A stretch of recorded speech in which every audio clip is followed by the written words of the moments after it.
perlahan turun di atas Yerusalem. Obor-obor mulai dinyalakan di sepanjang jalan, menebarkan cahaya kekuningan di antara bayangan tembok. Suara pedagang yang tadi gaduh kini berganti dengan bisikan keluarga yang kembali ke rumah masing-masing. Dari arah bait suci, asap korban masih mengepul, menembus langit malam yang bertabur bintang. Tetapi keindahan itu hanya tampak dari luar. Di dalam hati umat tidak ada api. Yang ada hanya rutinitas, kebaktian yang kehilangan makna. Seorang imam menutup tirai pelataran dalam keadaan lelah. Wajahnya tidak memancarkan sukacita melayani, melainkan kejenuhan. Ia duduk bersandar, menatap api yang tinggal bara. Di tangannya masih ada noda darah korban, tetapi matanya kosong. Ia bergumam, apakah semua ini ada gunanya? Apakah Tuhan benar-benar memperhatikan kita? Ia tidak sadar. Kata-kata itu justru menggambarkan hati banyak orang pada masa itu. Mereka melakukan apa yang tertulis, tetapi tidak lagi dengan iman. Di rumah-rumah, keluarga berkumpul. Seorang ibu menyajikan roti dan minyak zaitun. Anak-anak makan dengan lahap, tetapi sang ayah hanya termenung. Istrinya bertanya pelan, "Mengapa engkau diam saja?" Sang suami menghela napas. "Aku ingat dulu nenek moyang kita keluar dari Mesir dengan tangan Tuhan yang perkasa. Tapi sekarang, kita hanya hidup pas-pasan. Gandum kita habis dimakan hama, persepuluhan terasa berat, dan doa-doa kita seperti tidak sampai ke langit." Istrinya menunduk, hatinya pun penuh pertanyaan. Di sudut kota, seorang pemuda berdiri menatap bait suci dari jauh. Matanya penuh keraguan. Kalau benar Allah itu hidup, mengapa kita menderita begini? Ia teringat kisah-kisah yang diceritakan para tua-tua di pasar. Tentang laut yang terbelah, tentang tembok yang runtuh, tentang hujan api di zaman Sodom. Tetapi baginya, semua itu hanya cerita lama. Kalau dia masih sama, mengapa sekarang sepi? Mengapa tidak ada mujizat? Gumamnya. Dan justru di saat itulah suara Maleakhi terdengar lagi. Ia tidak berteriak seperti orator, tetapi kata-katanya menembus telinga siapapun yang mendengar. Suara itu keras, jelas, dan penuh keyakinan. Kamu berkata, dengan cara bagaimana engkau mengasihi kami. Tetapi firman Tuhan adalah ini, aku mengasihi Yakub, dan aku membenci Esau. Aku menjadikan pegunungan Esau tandus dan tanah pusakanya bagi serigala padang. Orang-orang terdiam. Anak kecil yang tadinya berlari berhenti. Pedagang yang sedang menimbang gandum mendongak. Bahkan seorang imam yang baru keluar dari pelataran tersentak. Kata-kata itu bagaikan pedang. Mereka sadar, ini bukan sekadar manusia yang berbicara. Ini suara Tuhan yang sedang menegur mereka melalui seorang utusan. Nama Maleakhi mungkin tidak setenar nabi besar lainnya, tetapi suaranya membawa sesuatu yang baru. Ia berbicara bukan untuk menenangkan hati, melainkan untuk menggoncangnya. Ia bukan datang membawa penghiburan manis, tetapi cermin yang memperlihatkan wajah sejati umat. Ia bukan sekadar menuding, tetapi juga memanggil kembali. Bayangkan suasana kota pada malam itu. Jalan berbatu berkilauan oleh cahaya obor.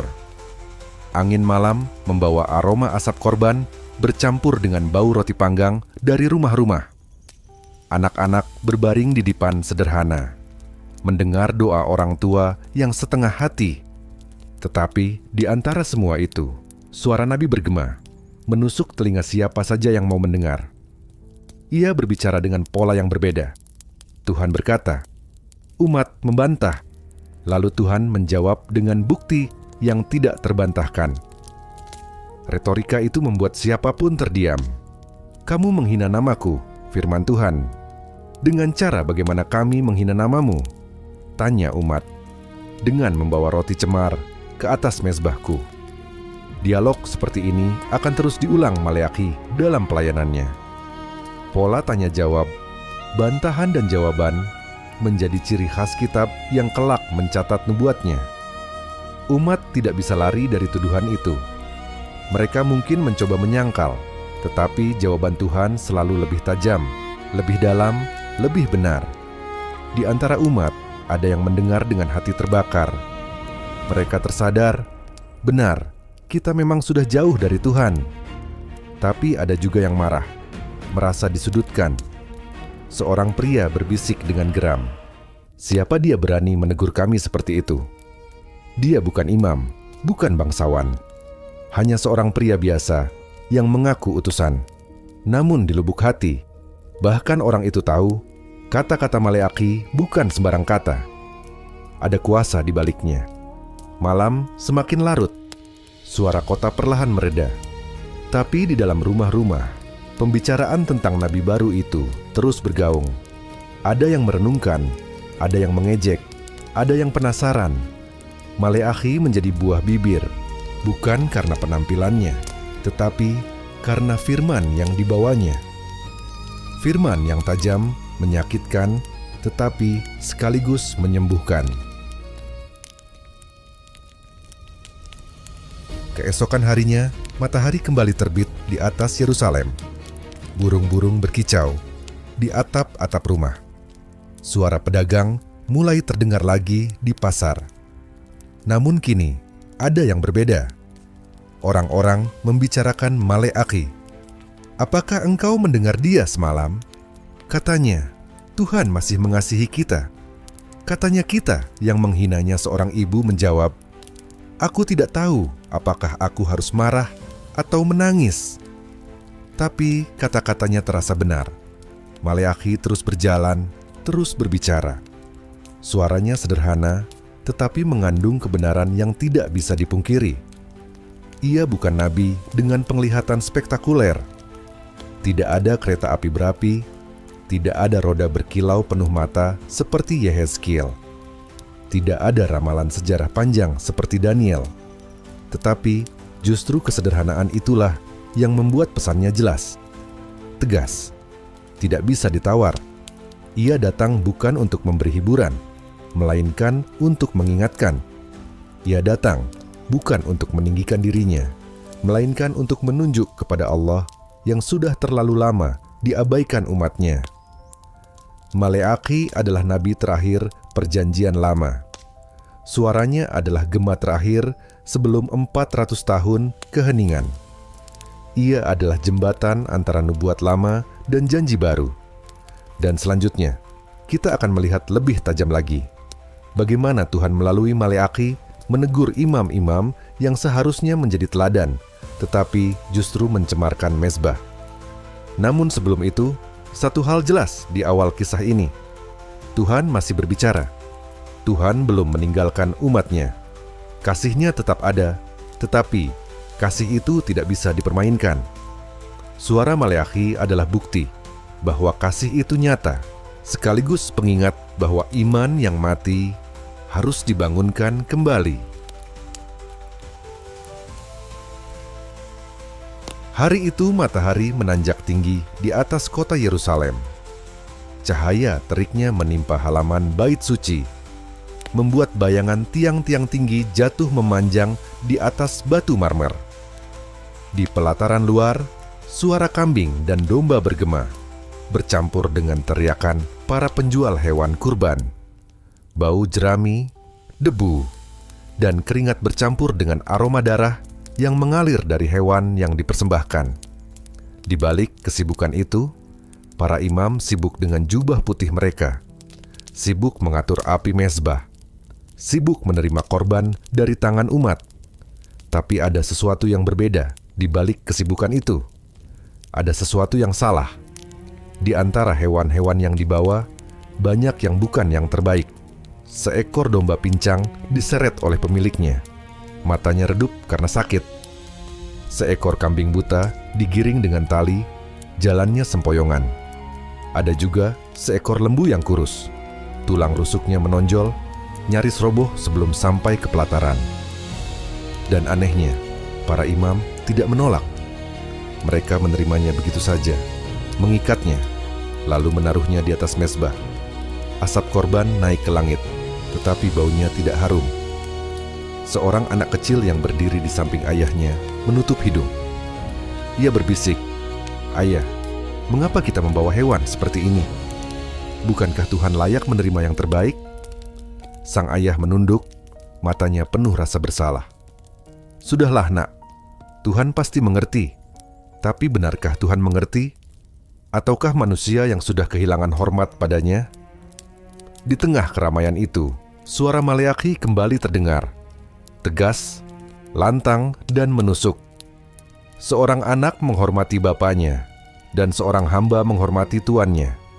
Jika aku ini bapa, di manakah hormat yang kepadaku itu? Jika aku ini tuan, di manakah takut yang kepadaku itu? Suara itu membuat orang-orang terdiam. Imam yang sedang memegang pisau untuk menyembelih korban menoleh, wajahnya berubah. Maleakhi melanjutkan, "Hai para imam, kamulah yang menghina namaku.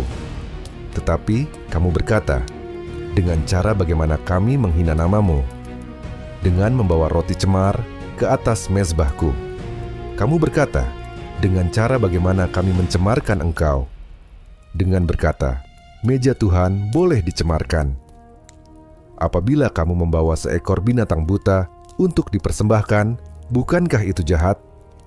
Apabila kamu membawa yang timpang dan sakit, bukankah itu jahat? Cobalah mempersembahkan itu kepada bupatimu.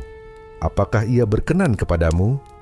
Apakah ia akan menerima engkau dengan baik?"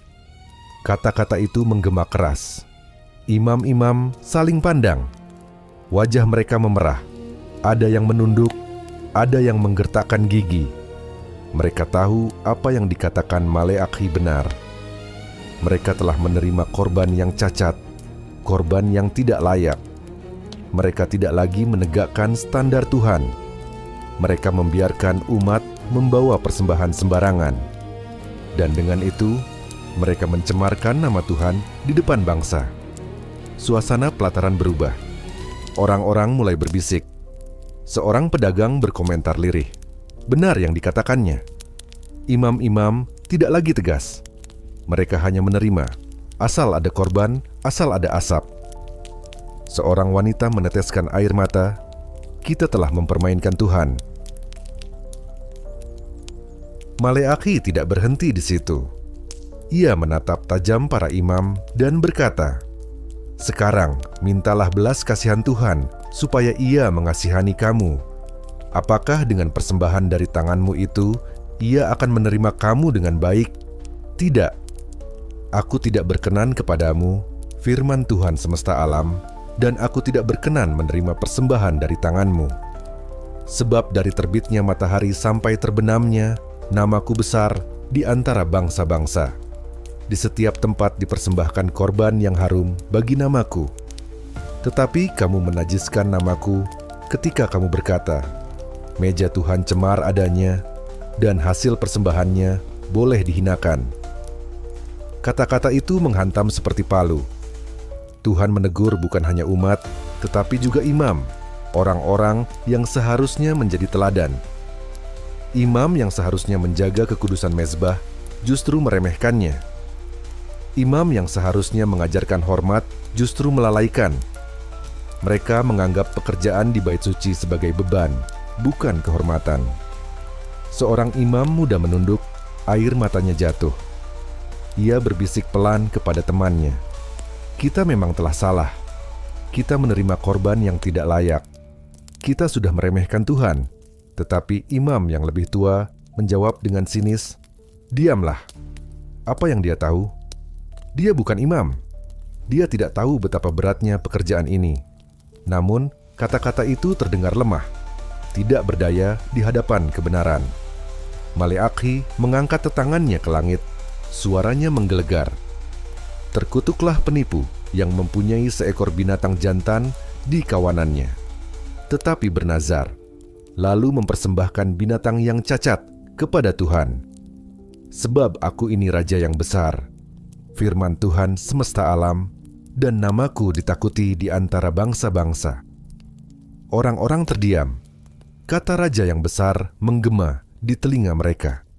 Mereka sadar Tuhan yang mereka sembah bukan sekadar pelindung lokal, bukan sekadar Tuhan nenek moyang. Dia adalah Raja yang besar, yang namanya ditakuti di seluruh bumi. Dan mereka telah memperlakukannya dengan rendah, seolah dia tidak layak dihormati. Matahari mulai condong ke barat, cahaya keemasan menyinari pelataran bait suci.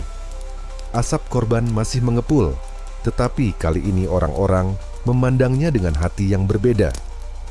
Mereka sadar, asap itu membawa bau ketidaktaatan. Mereka sadar, korban itu bukan lagi korban yang menyenangkan hati Tuhan. Mereka sadar, imam yang mereka percayai pun telah gagal. Di antara umat, seorang pemuda berseru dengan suara bergetar, "Tuhan, kasihanilah kami. Kami telah menghina nama-Mu." Suara itu membuat orang lain ikut menangis. Tangisan mulai terdengar di sana-sini. Tetapi di wajah para imam ada kebingungan. Mereka harus memilih, bertobat dan merendahkan diri, atau mengeraskan hati dan menolak suara nabi itu. Maleakhi berdiri tegak di tengah pelataran. Suaranya menutup hari itu dengan kalimat yang mengguncang. "Hai para imam, jika kamu tidak mendengar, jika kamu tidak memperhatikan untuk memberi hormat kepada namaku, maka aku akan mengirim kutuk ke antaramu. Aku akan meremukkan keturunanmu. Aku akan mencemarkan berkat yang kamu terima, sebab kamu tidak mengambil hati untuk menghormati aku." Matahari tenggelam dan Yerusalem terbungkus senja. Di pelataran bait suci, bara api perlahan padam. Imam-imam menutup tirai dengan hati gelisah. Umat kembali ke rumah masing-masing dengan pikiran yang penuh pertanyaan. Dan di jalan-jalan kota, nama Maleakhi terus dibicarakan. Ada yang marah, ada yang tersadar, ada yang takut. Tetapi satu hal pasti, tidak seorang pun bisa mengabaikan suara itu. Suara yang datang bukan dari manusia, tetapi dari Tuhan sendiri. Hari berganti hari, dan suara Maleakhi semakin sering terdengar di jalan-jalan Yerusalem. Bukan hanya di pelataran bait suci, tetapi juga di pasar, di rumah-rumah, bahkan di gang-gang sempit yang dipenuhi anak-anak bermain. Firman yang keluar dari mulutnya terus mengguncang hati umat, menelanjangi dosa-dosa yang selama ini mereka sembunyikan di balik rutinitas agama. Setelah menegur imam-imam yang mencemarkan mezbah, kini Maleakhi mengarahkan suaranya kepada umat Israel sendiri. Suara itu bukan lagi sekadar teguran, melainkan tuduhan yang menyakitkan. Umat yang mendengar terdiam, karena kata-katanya menyingkap dosa-dosa yang mereka pikir bisa ditutupi. Suatu sore, ketika matahari mulai condong ke barat, Maleakhi berdiri di dekat gerbang kota. Orang-orang yang keluar masuk Yerusalem berhenti sejenak. Mereka tahu, jika suara nabi itu terdengar, selalu ada sesuatu yang penting. Angin sore bertiup membawa debu jalanan, obor-obor mulai disiapkan untuk dinyalakan, dan di tengah suasana itu, Maleakhi berbicara dengan suara lantang. Bukankah kita sekalian mempunyai satu Bapa? Bukankah satu Tuhan menciptakan kita? Mengapakah kita berkhianat seorang terhadap yang lain dengan melanggar perjanjian nenek moyang kita? Orang-orang saling pandang. Mereka tahu arah perkataan itu. Selama beberapa tahun terakhir, banyak pria Israel yang menceraikan istri mereka. Istri yang mereka nikahi dalam perjanjian kudus, hanya untuk mengejar perempuan asing dari bangsa lain. Mereka tergoda oleh kecantikan, oleh harta, oleh politik, dan mereka mengorbankan kesetiaan rumah tangga mereka. Di tengah kerumunan, seorang wanita tua menunduk, air matanya jatuh ke tanah. Ia pernah menyaksikan menantunya meninggalkan anak perempuannya demi wanita asing. Anak itu kini membesarkan 2 anak sendirian, hatinya hancur, imannya goyah. Wanita tua itu berbisik, "Tuhan, apakah Engkau melihat air mata kami?" Maleakhi melanjutkan dengan suara yang menusuk, Tuhan telah menjadi saksi antara engkau dan istri masa mudamu, yang kepadanya engkau telah berkhianat, padahal dialah teman sekutumu dan istri seperjanjianmu." Kata-kata itu menghantam keras. Beberapa pria menunduk, tidak berani menatap istrinya. Beberapa wanita meneteskan air mata, merasa suara itu sedang membela mereka. Seorang pria di kerumunan berbisik dengan getir, "Mengapa nabi ini ikut campur urusan rumah tangga kami?" Tapi di lubuk hatinya, ia tahu Maleakhi benar. Ia tahu bahwa dengan menceraikan istrinya, ia telah melukai hati Tuhan. Maleakhi tidak berhenti. Suaranya semakin tegas, "Sebab aku membenci perceraian. Firman Tuhan, Tuhan Israel, juga orang yang menutupi pakaiannya dengan kelaliman." Kerumunan terdiam. Kata, "Aku membenci perceraian," bergema di telinga mereka. Itu bukan sekadar opini nabi, itu suara Tuhan sendiri. Di rumah-rumah Yerusalem, percakapan tentang firman itu terus berlangsung. Seorang istri menangis di sudut rumahnya, teringat janji pernikahan yang dilanggar suaminya. Seorang pria termenung, teringat bagaimana ia meninggalkan istri masa mudanya demi harta. Seorang anak kecil bertanya polos kepada ibunya, "Mengapa ayah tidak lagi tinggal bersama kita?" Dan sang ibu hanya bisa memeluk anak itu sambil menangis tanpa jawaban. Tetapi bukan hanya pernikahan yang menjadi sorotan. Maleakhi juga menyingkap dosa lain, ketidakadilan sosial. Ia menegur umat yang menindas pekerja, yang memperlakukan janda dan yatim dengan kejam, dan yang mempermainkan hukum demi keuntungan sendiri. Di pasar Yerusalem, suasana selalu ramai. Pedagang gandum menimbang hasil panen. Penjual minyak menuangkan cairan emas ke dalam bejana. Penukar uang berteriak menawarkan jasa mereka. Namun di balik keramaian itu, banyak ketidakadilan terjadi. Timbangan sering dimanipulasi. Orang miskin ditipu dengan harga yang tidak adil. Janda yang datang membeli roti sering diusir karena tidak mampu membayar penuh. Yatim piatu diperlakukan seperti beban, bukan seperti saudara. Maleakhi berdiri di tengah pasar suatu pagi, dan dengan suara lantang ia berseru, "Tuhan akan datang untuk berperkara. Ia akan menjadi saksi yang segera menentang para penyihir, para penzina, para penipu, orang-orang yang menahan upah buruh, yang menindas janda dan anak yatim, dan yang mengusir orang asing serta tidak takut kepadaku." Kerumunan terdiam. Para pedagang yang curang saling pandang dengan gelisah. Seorang penukar uang mencoba menutup telinganya, tetapi suara itu terlalu kuat untuk diabaikan. Seorang janda yang mendengar kata-kata itu menangis, kali ini bukan karena putus asa, melainkan karena merasa dibela.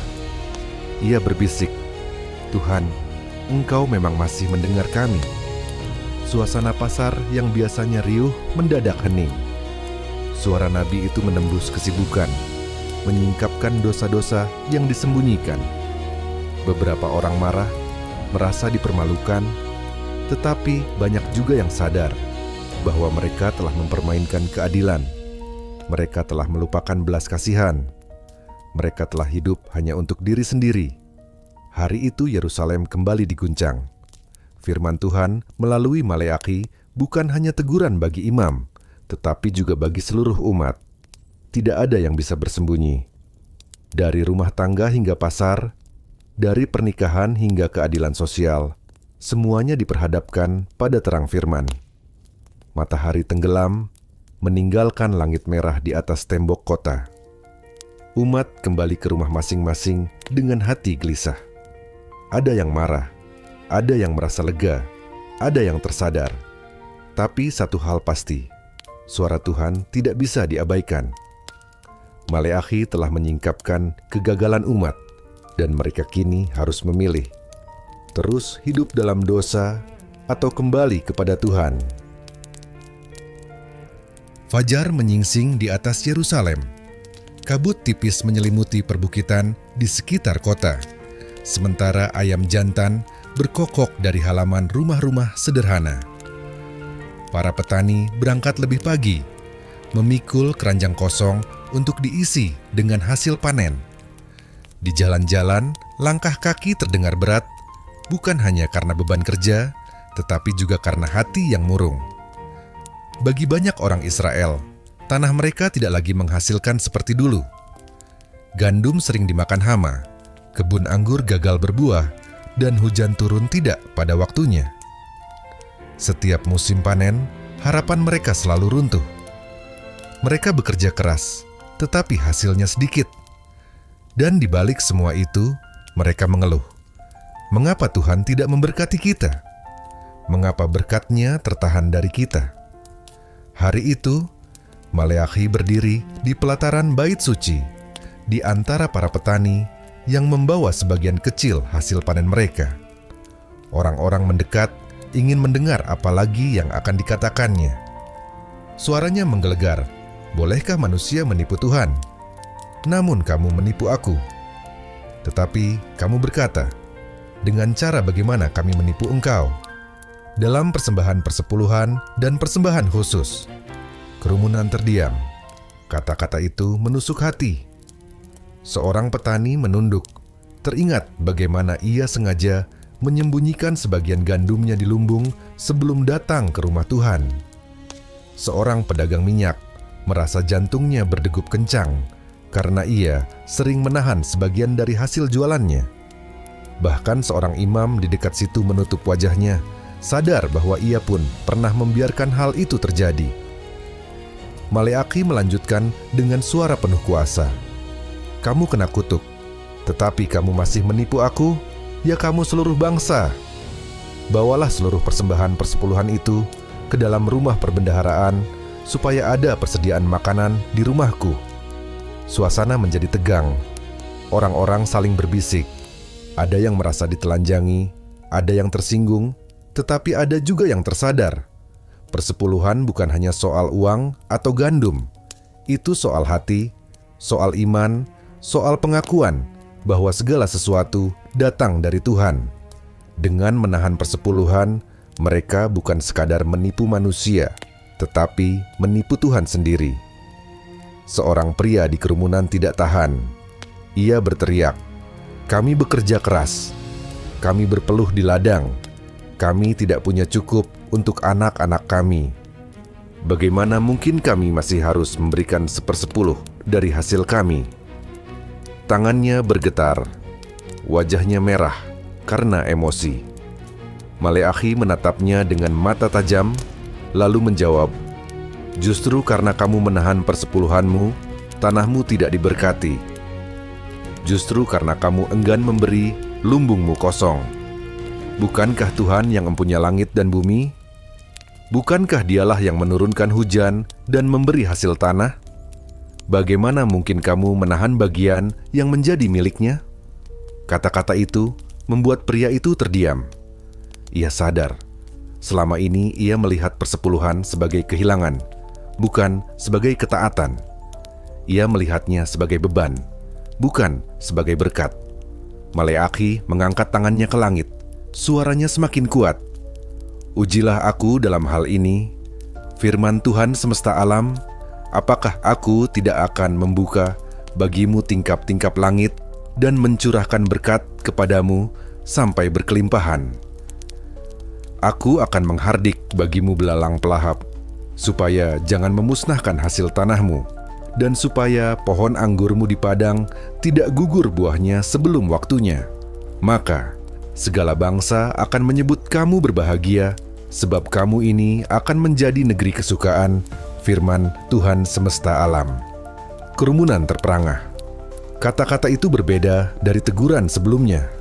Kali ini bukan hanya tuduhan, tetapi juga janji. Janji yang luar biasa. Tuhan sendiri menantang umat-Nya untuk mengujinya. Bukan dalam kesombongan, tetapi dalam iman. Jika mereka taat membawa persepuluhan, Tuhan berjanji akan membuka tingkap langit dan mencurahkan berkat tanpa batas. Seorang petani tua berlutut, air matanya jatuh ke tanah yang keras.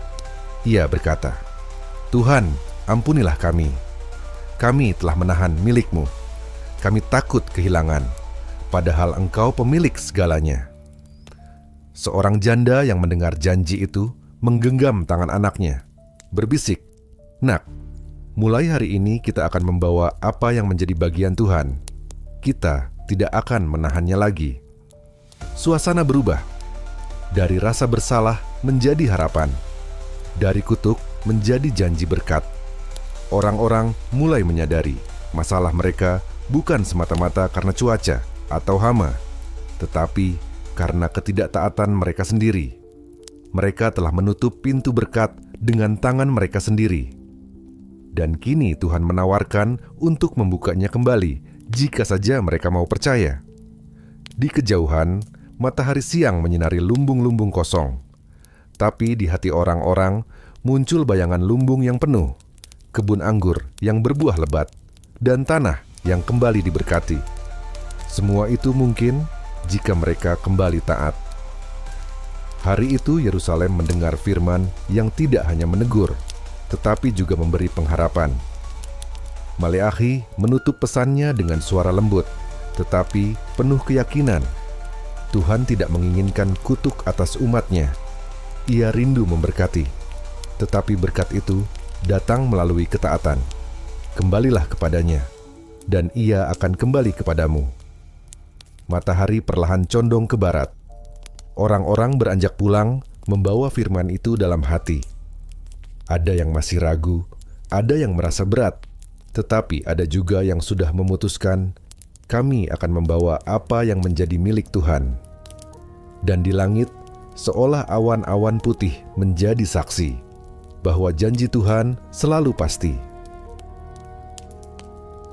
Langit sore di atas Yerusalem berwarna kemerahan, matahari turun perlahan ke balik perbukitan. Angin lembut berhembus, menggoyangkan daun-daun pohon zaitun yang berbaris di lereng-lereng bukit. Di pelataran bait suci, bara api dari korban siang masih menyala, menyisakan asap tipis yang melayang ke udara. Orang-orang sudah mulai pulang ke rumah masing-masing, membawa pikiran yang penuh dengan teguran Maleakhi. Suara nabi itu kembali terdengar. Kali ini tidak sekadar menegur, melainkan membawa tantangan yang luar biasa. Maleakhi berdiri di tengah kerumunan yang tersisa. Suaranya lantang, "Kembalilah kepadaku, maka aku akan kembali kepadamu, firman Tuhan semesta alam." Kata-kata itu mengguncang, seolah Tuhan sendiri sedang memanggil umatnya yang tersesat. Seorang ibu memeluk anaknya erat-erat, hatinya bergetar. Seorang pria paruh-baya menunduk, matanya berkaca-kaca. Mereka sadar, selama ini merekalah yang menjauh, bukan Tuhan. Selama ini mereka yang meninggalkan, bukan Tuhan yang mengabaikan. Namun kerumunan menjawab dengan nada ragu, dengan cara bagaimana kami harus kembali. Pertanyaan itu menggantung di udara, mencerminkan hati umat yang bingung. Mereka tahu mereka bersalah, tetapi mereka tidak tahu dari mana harus memulai. Maleakhi menatap mereka dengan penuh belas kasihan. Suaranya kembali menggema, kali ini lembut tetapi tajam. "Bawalah seluruh persembahan persepuluhan itu ke dalam rumah perbendaharaan, supaya ada persediaan makanan di rumahku. Dan ujilah aku, firman Tuhan semesta alam, apakah aku tidak akan membuka bagimu tingkap-tingkap langit dan mencurahkan berkat kepadamu sampai berkelimpahan." Kerumunan terperangah. Ini bukan hanya teguran, ini sebuah tantangan, sebuah janji, sesuatu yang belum pernah mereka dengar sebelumnya. Tuhan, Sang Pencipta langit dan bumi, justru menantang manusia untuk mengujinya. Seorang pemuda di kerumunan terbelalak. Mengapa Tuhan berkata demikian? Bagaimana mungkin kita menguji Dia? Tapi hatinya bergetar, karena janji itu begitu besar. Tingkap langit akan terbuka, berkat akan dicurahkan sampai berkelimpahan. Seorang petani tua dengan tangan kasar karena bekerja di ladang berlutut di tanah. Air matanya jatuh membasahi debu. Ia berdoa keras, "Tuhan, ampunilah aku. Aku telah menahan apa yang menjadi milik-Mu. Aku takut kekurangan, padahal Engkaulah sumber segala berkat. Mulai hari ini aku akan percaya. Mulai hari ini aku akan memberi dengan taat. Suasana berubah. Dari rasa bersalah menjadi pengharapan. Dari murka menjadi kasih." Orang-orang yang tadinya penuh ketakutan, kini mulai melihat secercah cahaya. Mereka sadar, Tuhan tidak sekadar menegur untuk menghukum. Tuhan menegur untuk memanggil kembali, untuk mengembalikan mereka ke jalan yang benar. Maleaki melanjutkan dengan suara bergetar penuh keyakinan. "Aku akan menghardik belalang, pelahap bagimu, sehingga hasil tanahmu tidak musnah. Pohon anggurmu di padang tidak akan gugur buahnya sebelum waktunya. Maka segala bangsa akan menyebut kamu berbahagia, sebab kamu akan menjadi negeri kesukaan firman Tuhan semesta alam." Orang-orang mendengar dengan mata berbinar. Mereka membayangkan ladang gandum yang kembali lebat, kebun anggur yang berbuah ranum, lumbung yang penuh sampai melimpah. Mereka membayangkan bangsa-bangsa lain iri melihat berkat mereka. Dan semua itu hanya mungkin jika mereka kembali kepada Tuhan. Namun, di tengah kerumunan masih ada yang ragu. Seorang pria muda berbisik pada kawannya, Apakah mungkin kita melihat berkat sebesar itu? Sudah terlalu lama kita hidup dalam kekeringan." Kawannya menjawab dengan suara mantap, "Jika Tuhan yang berfirman, maka itu pasti." Dia tidak pernah gagal. Malam mulai turun, obor-obor dinyalakan di sepanjang jalan. Orang-orang pulang dengan hati penuh pergulatan.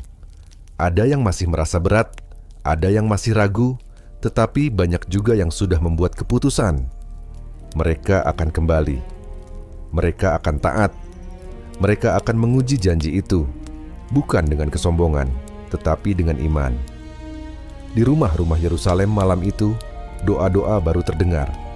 Seorang ayah berdoa bersama keluarganya, "Tuhan, kami kembali kepadamu. Kami ingin Engkau kembali kepada kami." Seorang ibu berdoa sambil menangis, "Tuhan, jangan tinggalkan kami lagi. Kami rindu Engkau di tengah rumah kami." Seorang anak kecil menatap ke langit yang bertabur bintang, berbisik polos, "Tuhan, bukalah tingkap-tingkap langit seperti yang Engkau janjikan."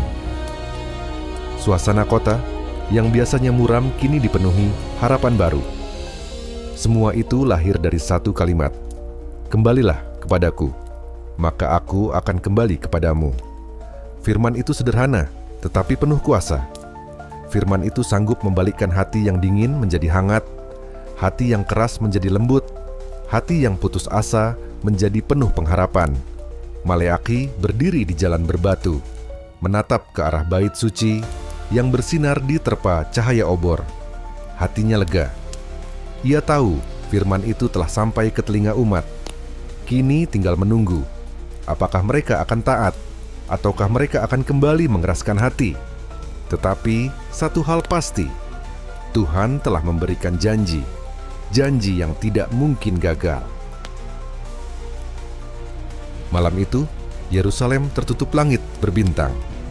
Angin berhembus lembut dari perbukitan, membawa aroma pohon zaitun dan sisa asap korban dari pelataran bait suci. Kota tampak tenang, namun hati umat masih bergolak. Mereka masih bergulat dengan teguran-teguran yang disampaikan Maleaki.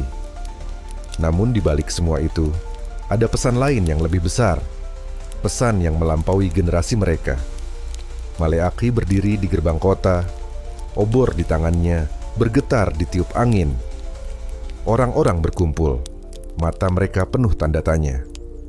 Apalagi yang akan disampaikan nabi ini? Setelah menegur imam, menyingkap kegagalan umat, dan menantang mereka dengan janji pertobatan, kini suaranya berubah. Tidak lagi hanya bicara tentang dosa mereka, tetapi tentang masa depan, tentang sesuatu yang lebih agung.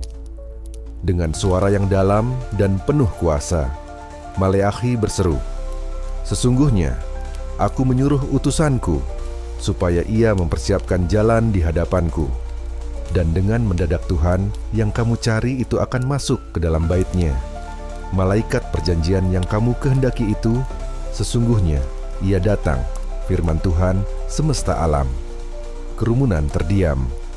Kata-kata itu asing, misterius, namun syarat dengan pengharapan. Seorang anak kecil menarik lengan ayahnya, berbisik, "Siapa utusan itu, ayah?" Sang ayah hanya menggeleng pelan. Matanya terpaku pada nabi yang berbicara.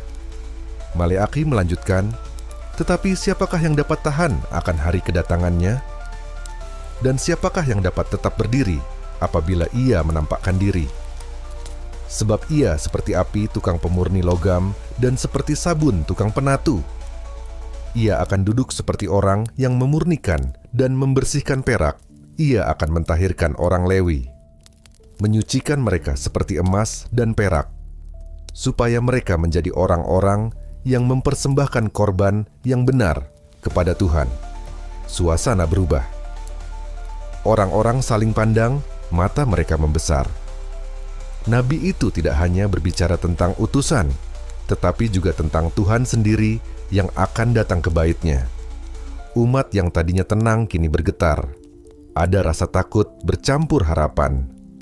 Mereka sadar, jika Tuhan datang sebagai api pemurni, tidak ada yang bisa berdiri dengan sombong. Semua akan diuji, semua akan disucikan. Seorang imam muda di kerumunan gemetar. Ia baru saja mendengar teguran tentang mezbah yang dicemarkan, dan kini ia mendengar janji bahwa Tuhan akan datang untuk memurnikan orang Lewi. Ia berbisik pelan, "Apakah kita sanggup menanggungnya? Api pemurni itu akan menguji kita sampai bersih." Maleaki menatap ke langit, lalu berkata dengan suara penuh kuasa, "Sesungguhnya aku akan mengutus Nabi Elia kepadamu menjelang datangnya hari Tuhan yang besar dan dahsyat itu. Ia akan membuat hati bapa-bapa berbalik kepada anak-anaknya, dan hati anak-anak kepada bapa-bapanya, supaya jangan aku datang memukul bumi sehingga musnah." Kerumunan terkejut. Nama Elia bergema di telinga mereka. Elia, nabi besar yang dulu menantang nabi-nabi Baal di Gunung Karmel. Elia yang dipanggil naik ke surga dengan kereta berapi. Maleaki mengatakan Elia akan datang kembali. Bagaimana mungkin? Seorang tua-tua Israel mengangkat wajahnya. Matanya berkaca-kaca.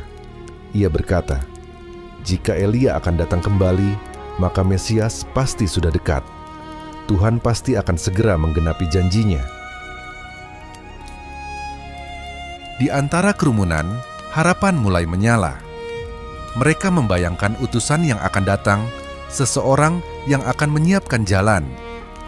Mereka membayangkan hari Tuhan, hari di mana keadilan ditegakkan, di mana orang fasik dihukum, dan orang benar dimurnikan. Mereka membayangkan Mesias, sang raja yang dijanjikan sejak dahulu kala. Namun bersama dengan harapan itu, ada juga ketakutan. Seorang pria berbisik, "Jika Tuhan datang sebagai api, apakah kita akan tahan? Jika ia datang untuk menyucikan, apakah kita siap dibersihkan?" Pertanyaan itu menggantung di udara, membuat semua orang merenung. Malam semakin larut, tetapi suara Maleaki terus bergema. Ia tidak hanya menegur, tidak hanya menantang, tetapi juga membuka tabir masa depan. Ia memberi secercah cahaya tentang apa yang akan terjadi berabad-abad kemudian. Umat mungkin tidak sepenuhnya mengerti, tetapi mereka tahu satu hal: Tuhan sedang mempersiapkan sesuatu yang besar. Di kejauhan, bait suci berdiri megah, diterangi cahaya bulan. Orang-orang menatapnya dengan perasaan campur aduk. Mereka tahu suatu hari nanti, Tuhan sendiri akan masuk ke dalam bait itu. Mereka tahu seorang utusan akan datang untuk menyiapkan jalan. Dan mereka tahu, hari itu akan mengubah segalanya. Yerusalem malam itu penuh dengan bisikan. Orang-orang pulang ke rumah masing-masing dengan hati berdebar. Anak-anak bertanya tentang Elia. Para tua-tua mengingat kembali nubuat-nubuat lama, dan para imam bergumul dalam doa. Dan di tengah semua itu, suara Maleakhi terus terngiang. Sesungguhnya ia datang, firman Tuhan semesta alam. Angin malam bertiup lembut di atas Yerusalem. Langit bertabur bintang seolah menatap kota itu dengan hening. Di pelataran bait suci, api korban perlahan padam, menyisakan asap tipis yang melayang seperti benang halus ke angkasa. Maleakhi berdiri di antara umat yang masih berkumpul, wajahnya diterangi cahaya obor. Suaranya yang tadi lantang kini berubah lebih tenang, lebih dalam, seolah setiap kata yang keluar darinya mengandung bobot yang melampaui waktu.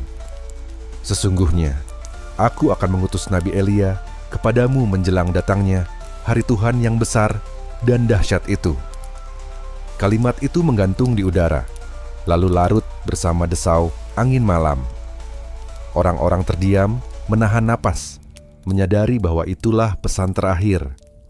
Bukan hanya pesan terakhir Maleakhi, tetapi juga pesan terakhir dari Tuhan melalui seorang nabi dalam perjanjian lama. Malam itu terasa sakral. Tidak ada lagi kata-kata tambahan, tidak ada lagi nubuat panjang. Hanya satu janji, Elia akan datang dan Tuhan sendiri akan hadir. Dan setelah itu, hening. Umat pulang ke rumah masing-masing dengan langkah perlahan. Di jalan-jalan berbatu, hanya suara sandal dan desau angin yang terdengar. Anak-anak terlelap di pangkuan orang tua mereka, sementara para pria dan wanita berjalan dengan hati penuh pergulatan. Ada rasa takut, ada rasa harap, ada rasa penasaran. Apa maksud dari semua ini? Kapan hari itu akan tiba? Keesokan harinya, matahari terbit seperti biasa.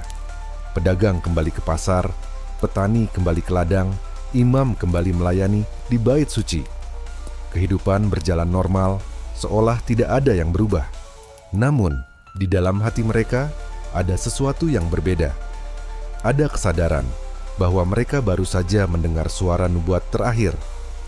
Setelah Maleakhi, tidak ada lagi suara nabi. Tidak ada lagi firman yang menggema di jalan-jalan Yerusalem. Hari-hari berlalu, minggu berganti minggu, tahun demi tahun melintas. Maleakhi tidak lagi terdengar. Seperti api yang padam, suara nubuat berhenti. Umat menunggu, tapi yang mereka dapatkan hanyalah keheningan. 1 dekade lewat, 2 dekade, 3 dekade. Generasi berganti. Anak-anak yang dulu mendengar suara Maleakhi kini tumbuh dewasa, menikah, dan punya anak. Mereka menceritakan kepada keturunan mereka, "Kami pernah mendengar suara Nabi. Ia berkata, Elia akan datang kembali." Anak-anak itu mendengar dengan mata berbinar, tetapi bertanya, "Kapan, Ayah? Kapan ia datang?" Dan ayah mereka hanya bisa menggeleng, "Entah. Kita hanya harus menunggu puluhan tahun menjadi ratusan tahun. 4 abad penuh. 400 tahun di mana langit seakan tertutup rapat. Tidak ada nabi, tidak ada suara, tidak ada firman baru. Umat terus beribadah di bait suci, tetapi tidak ada nubuat yang menuntun mereka. Mereka terus mempersembahkan korban, tetapi tidak ada suara yang menegur atau menguatkan. Keheningan itu begitu panjang, begitu pekat. Seperti malam tanpa bintang, seperti padang gurun tanpa air. Banyak yang bertanya-tanya, apakah Tuhan telah meninggalkan kita? Apakah Dia sudah berhenti berbicara? Namun di hati orang-orang yang percaya, janji Maleakhi tetap menjadi pegangan. Janji tentang utusan yang akan datang, janji tentang hari Tuhan, janji tentang pemurnian. Di antara bangsa-bangsa, Israel terus menghadapi tantangan. Kerajaan berganti, penjajah datang dan pergi. Yunani dengan budayanya, lalu Roma dengan kekuasaannya, menindas dan mengatur mereka. Tetapi di balik semua itu, ada sekelompok kecil orang yang terus berdoa, terus berharap. Mereka menantikan sesuatu yang lebih besar, sesuatu yang telah dijanjikan. Di malam-malam sunyi, doa para tua-tua naik ke langit. Tuhan, jangan biarkan janjimu terlupakan. Ingatlah firman yang Engkau sampaikan melalui hamba-Mu Maleakhi. Kirimlah utusan itu. Datangkanlah harimu dan langit tetap hening. Namun, keheningan itu bukan berarti Tuhan tidak bekerja. Seperti seorang seniman yang mempersiapkan panggung, Tuhan sedang menata sejarah. Jalan sedang dipersiapkan. Dunia sedang disiapkan untuk kedatangan sesuatu yang lebih besar dari semua nubuat sebelumnya. 400 tahun kemudian, di sebuah padang gurun, suara seorang pria akan terdengar. Ia berpakaian bulu unta. Ikat pinggang kulit melingkari pinggangnya. Makanannya belalang dan madu hutan. Ia akan berseru, "Bertobatlah, sebab kerajaan surga sudah dekat." Dialah Yohanes Pembaptis, utusan yang dijanjikan Maleakhi, yang datang dalam roh dan kuasa Elia. Tetapi itu akan terjadi di masa depan. Bagi mereka yang hidup di zaman Maleakhi, yang mereka alami hanyalah keheningan panjang. Namun keheningan itu bukan kekosongan. Keheningan itu adalah jeda, sebuah penantian, sebuah persiapan. Malam terakhir, ketika Maleakhi berbicara, masih terpatri dalam ingatan banyak orang. Obor-obor yang bergoyang, suara nabi yang bergetar, janji tentang Elia, dan kemudian hening. Dari saat itu, sejarah bergulir menuju perjanjian baru. Maleakhi adalah suara terakhir, dan setelahnya hanya ada keheningan yang menyiapkan panggung bagi suara yang lebih besar, suara Sang Mesias sendiri. Dan begitulah perjanjian lama ditutup. Bukan dengan peperangan, bukan dengan kemenangan militer, bukan dengan kemegahan duniawi, tetapi dengan suara seorang nabi yang sederhana, yang namanya berarti utusanku, yang mengingatkan umat bahwa Tuhan belum selesai. Suara itu berhenti, tetapi janji itu tetap hidup. 400 tahun kemudian, janji itu akan terwujud. Tetapi, bagi saat ini, Yerusalem hanya tahu satu hal. Firman terakhir sudah diucapkan, dan yang tersisa hanyalah menunggu. Terima kasih sudah menonton video ini. Tuhan Yesus memberkati. Agnus Dei, qui tollis peccata mundi, miserere nobis. Hear the word of the Lord, you who have turned away. Return to me, and I will return to you.